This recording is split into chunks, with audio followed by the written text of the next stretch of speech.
Hey guys, it's Dr. Justin Marcagiani here. Hope everyone is doing fabulous today. We did a live podcast this morning on gut healing nutrients, the top 7 gut healing nutrients. I'm going to just give you my top 3 here in the meantime, and then we're going to dive in and do a live Q&A on this topic. So before we do, make sure you smash that like button. Really appreciate it. Thumbs up. Also, make sure you subscribe and hit that bell so you get notifications of great content and all of our live videos moving forward. Also, put your comments down below. Let me know what you've done that's really helped improve your gut on that healing and inflammation type of phase. What's kind of really calmed that gut down? All right, so a couple of things off the bat.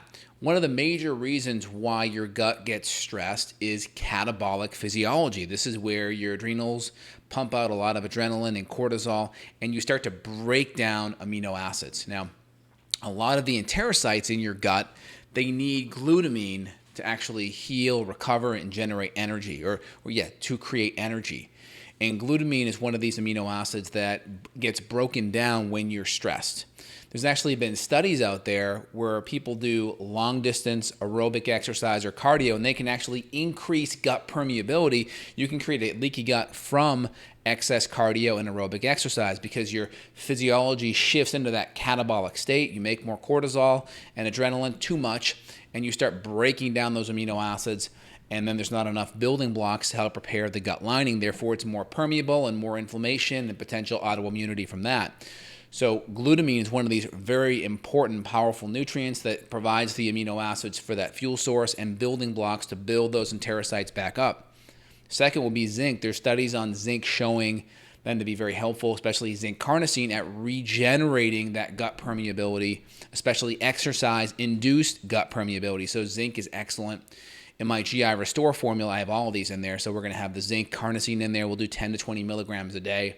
We'll have the extra L-glutamine in there as well, which is very, very powerful. The next two I'll kind of combine are going to be aloe and DGL licorice. Aloe and DGL are phenomenal because they have mechanisms that modulate various inflammatory cytokines or interleukins. So we have interleukin 1 and 6 and different cytokines. We have nuclear factor kappa beta. We have TNF alpha. These are all these inflammatory cytokines, which are chemical messengers that are stimulated from the inflammation. And then your immune system, your immune cells in the gut will create a protein called calprotectin as well, which is a sign of inflammation in your gut. So licorice and aloe, DGL licorice and aloe can really help modulate those cytokines, and they can have a protective antioxidant benefit. So when there's a lot of stress in the gut, you may see free radicals increase because of a lot of the oxidation. So oxidation is when you lose electrons, right? Oxidation is a loss in electrons. When your cell loses electrons, it becomes unstable, and you can have what's called free radical stress. And so free radicals kind of come in there and they chip away when the cell's unstable at the DNA. So if you have things that have antioxidant type of qualities to it, they can donate electrons freely, stabilize those cells, and protect that oxidative stress, thus decreasing all that free radical DNA damage. So aloe, DGL are very powerful. I like zinc. Gut permeability. Over-exercise can create gut permeability. People do not understand that. Very powerful. A lot of marathon runners post-marathon or post-extreme exercise actually have very low IgA levels, partly because of that, because your immune system takes a huge brunt when you undergo that kind of chronic aerobic exercise.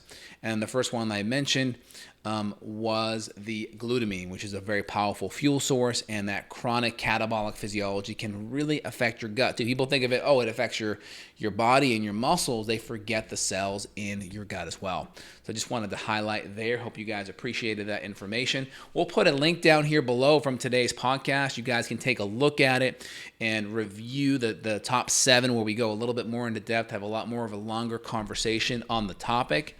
But in general, one of the major things you can do outside of the top supplements we chatted about today is going to be cutting out the inflammatory foods that are going to drive gut inflammation. That's going to be gluten. That's going to be your refined dairy. Processed sugars are going to be a big one. A lot of your legumes and your lentils are going to be a little bit more gut irritating as well. So getting the anti-inflammatory foods down are going to be big, right? That's going to be a huge step. Right, the first thing you can do to reduce inflammation is stop adding inflammation or gasoline to the fire, so to speak. So I hope you guys enjoyed that. Put your comments down below. Let me know what you think.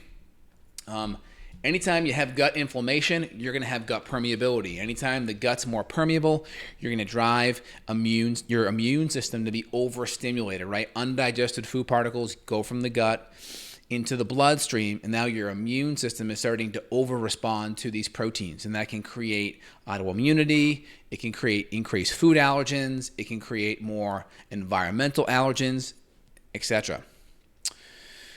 Questions here. Let's dive in. Exercise-induced gut issues you mentioned when you take the supplements if you still want to continue your normal exercise morning routine. Well, it just depends. I mean, you shouldn't be doing exercise that makes you weak, that stresses your body out. So if you're really doing exercise that's causing you to be disrupted that much, then I would say you should be looking at a different exercise routine.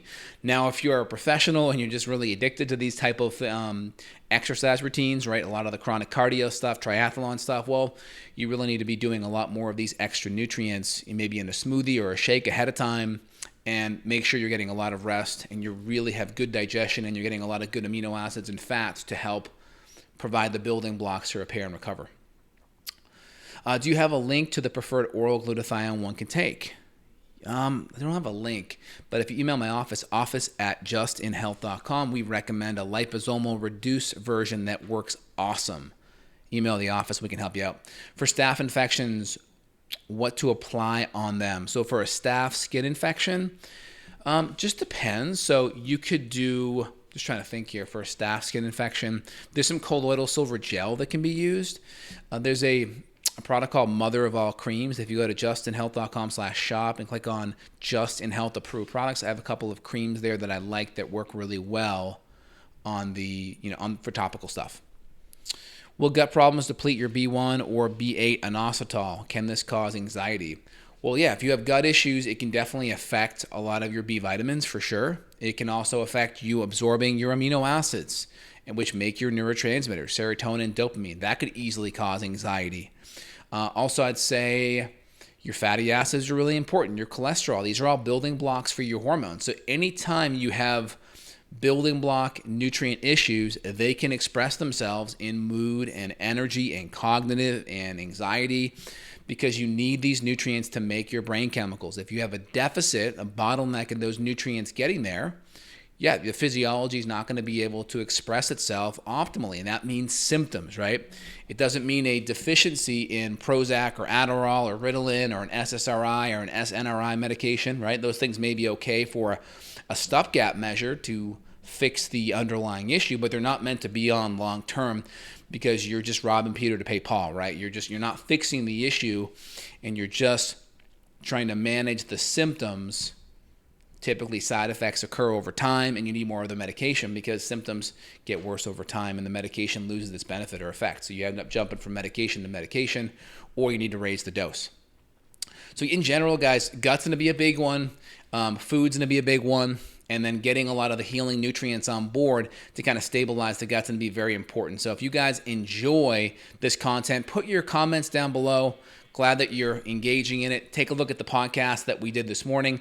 You should you can subscribe to the podcast as well on iTunes. I really appreciate it. Write a review there. That'd be awesome. justinhealth.com/iTunes to write that review. That'd be helpful. If diet is dialed in but experiencing very achy joints, would you start taking omega-3 to help? Yeah, omega-3s are going to be great for inflammation. They're going to help the brain. They're going to help the joints. Remember, a lot of mood stuff in the brains can be inflammation, right? Inflammation in the body, inflammation in the brain. So omega-3s can really help reduce the inflammation in the body and the brain.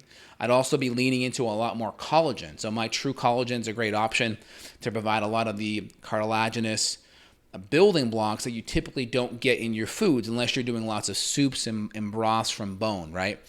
That's going to be a really good start to get a lot of those nutrients in. Excellent. For deep skin staph infection, which one's better, essential oil or cream? You probably want to I would do the Mother of All Creams. Take a look at the store like I mentioned. That'll be a good product for you. That should be helpful. And then you can always get like a really good, they have some good colloidal silver soaps that are excellent too. But worst case, you could always just do like a Neosporin too, which is like a triple antibiotic. You know, I don't mind an antibiotic topically because it's topical, right? It's very specific. You're not taking it internally and blowing up your gut. So you can try some of the natural stuff, but if you need a nice Neosporin, that's got some zinc in there. and that's got a triple antibiotic. That's not bad, but you can try some of the natural stuff first and then go to that as a second. Dr. J, glad to see you. Is my left wrist pain caused by some inflammation? It all depends upon the mechanism of why or how it came about. If it's a chronic kind of wear and tear thing, you have to look and say, well, is the chronic wear and tear physiological mechanism, the physical mechanism, is it reasonable, or has this been something you've been doing typically and it hasn't been a problem and now it is? So if you think it's more unreasonable, yeah, I would definitely look at the diet and all the natural things you can do to reduce inflammation. Excellent, guys. I got to jump on a patient call. It was excellent chatting with y'all. Put your comments down below. Let me know what you think. Let me know what's worked for you guys, and you have a phenomenal day. We'll be in touch. All right, take care, y'all. Bye now.